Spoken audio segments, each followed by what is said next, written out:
I could write all kinds of numbers on this check, Dr. Grant. Tell me, what's it gonna take? You know, given the current state of the Jurassic franchise, it really is amazing that this was at one time considered the worst movie. I know to a lot of people it still is, and that's completely insane, but I think it's safe to say Jurassic Park III is again not really that bad. It's more so uneventful, as in you could just skip the movie and miss nothing, and as you may or may not know, that wasn't the original idea.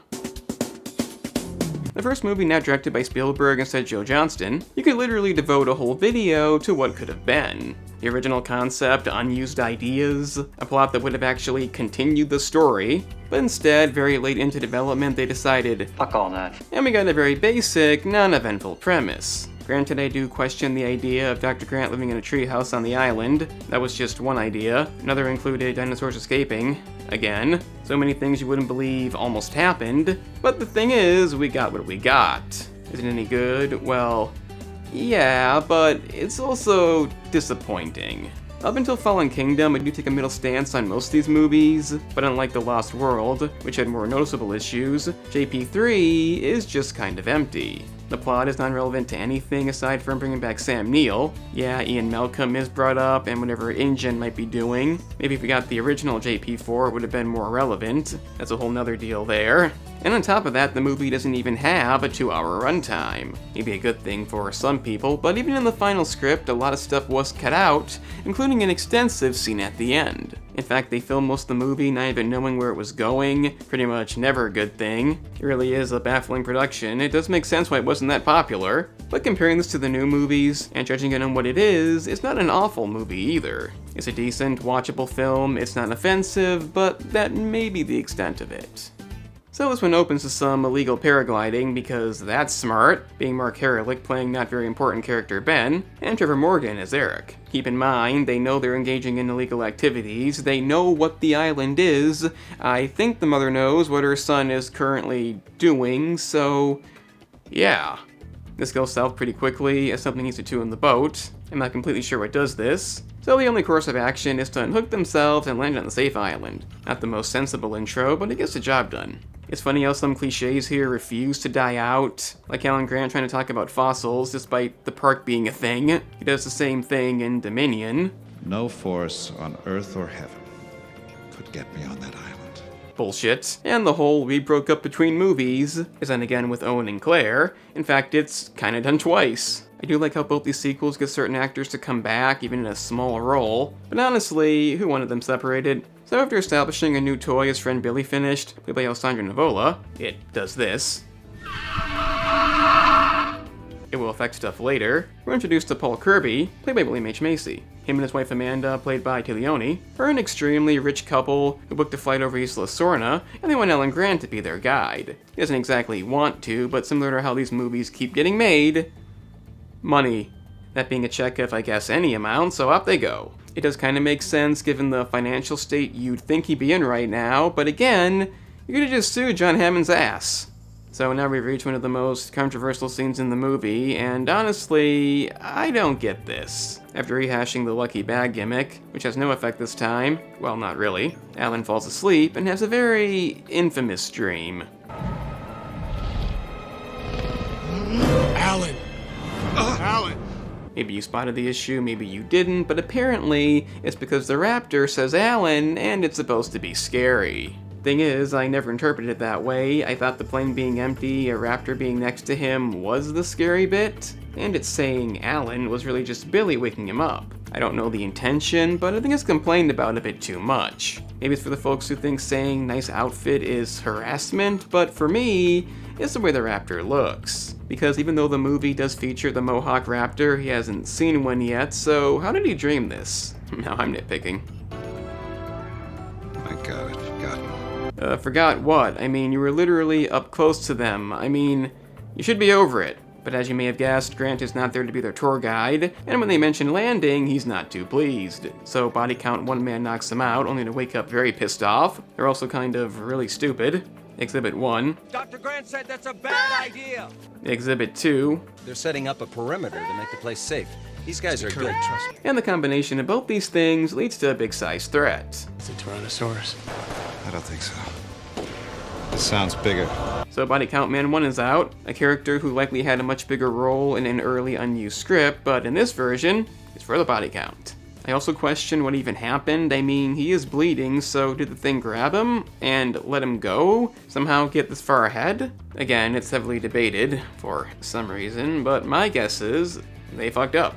The plane doesn't make it either, and the Spino is on the way very quickly, meaning Body Count 2 Man is out. Originally he was going to live a bit longer, and Body Count Man 3 was going to die here, revealing his fate, but I guess the Spino likes dark meat. It's also about as blind as the Spinosaurus in Dominion. Billy and Paul are both in. A very convenient biting height. And as you may also notice, it's kinda stiff. The movie did not know when to use animatronics or CGI, as we'll see later, and this scene may be the most problematic, but not as problematic to some people as what comes next. And personally, I see an epic dino battle, maybe not as epic as Jurassic World. 2 out of 3 movies fucked this up, so it's welcome here. And similar to those who say voting is the most important thing you'll ever do and then bitch about the outcome, well, the Spino won. And that's okay. I made a whole video on why this is not an issue, so check that out. But to summarize, not the same T-Rex. Giving a new dino the spotlight is okay. I don't care if the T-Rex technically won with the first bite. And most notably, who gives a fuck? I mean, apparently a lot of people, as they took notice. Jurassic World rectifies this. And even though it may be coming back in Rebirth, that's the first time since this movie, so you got your way, didn't you? All those Spino defenders can like the video and subscribe down below.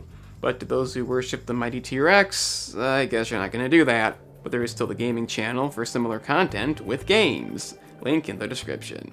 So, I do like this bit. No. I don't particularly hate Kirby, but he had that coming. As you may have concluded by now, the kid earlier who was paragliding, Eric, is their son. Them being rich, the check that was allowed to get Grant to come there. I'd assume another lawsuit he doesn't take advantage of, but it doesn't really make any sense. Kidnapping someone because they're a dino expert, likely going to prison? Who exactly planned this? Like a booking agent. So basically, everybody in this movie is fucking stupid. I do want to mention the Spinosaurus not being on InGen's list because it could eventually mean something. And back to stupid, they find Ben's body, a scene I do kinda like, but the stupid part is how they make the camera work with a flashlight battery.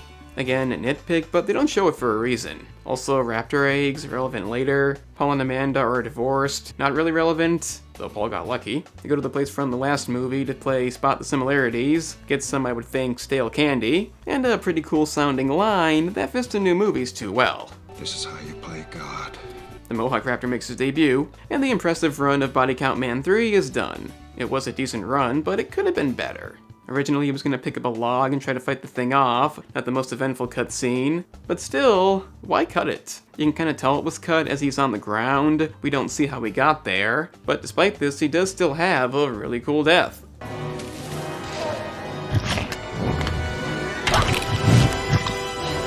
Definitely a more graphic one, breaking his neck using him as bait. Similar to Eddie, it's hardcore stuff. As for Grant, he runs into Eric. Isn't that convenient? And for the mandatory kid character, he is decent. A bit unrealistic, he survived 8 weeks. But the main thing is they agree Ian Malcolm is high on himself, but don't worry, Dominion will again work that out. Honestly, this moment with Eric and Alan is kinda nice, given he formerly didn't like kids. I do like seeing them get along this way, but it's short-lived as the group reunite, the others weren't doing much, and the reason they coincidentally met up is because they heard the phone. The problem is, I loaned it to Nash. He must have had it when he... okay, first off, how the fuck did they walk past that thing? And if the phone's inside of it, then does that mean they just coincidentally met up? It's hurting my brain. Oh, and also, No fences this time. you mean no electric fences, just one with a convenient hole and easily broken. On second thought, why'd they even build this? Put a big metal door will keep them safe, and it turns out Billy stole the raptor eggs. I took them on an impulse. I thought they'd be worth a fortune, enough to fund the dig site another 10 more years. So am I supposed to dislike him? Because in the last movie, Nick fucking endangered everybody, Macy will eventually get hundreds killed, so not really a big deal.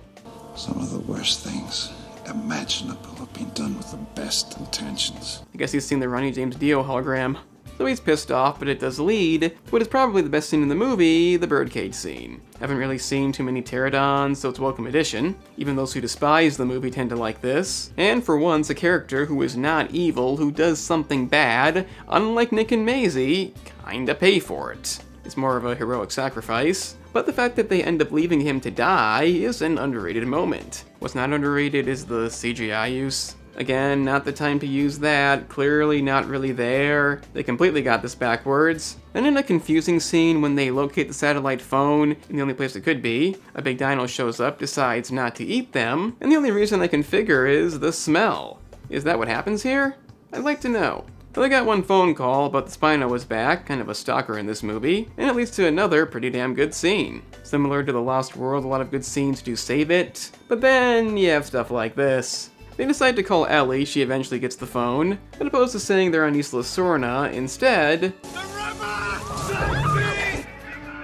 Okay, so maybe he told Ellie where they were going, that's a possibility, but if they're still at the river when help comes, then they're probably at the bottom of that river. That said, it's still a good scene. Paul Kirby is given his moment. There is still one other raptor encounter. Luckily they have the eggs and that plot device thing. It's another decent scene, but the ending is really uneventful. I can't even describe how cool the ending could have been, the original idea, but instead, it just ends. They again have one person with a megaphone.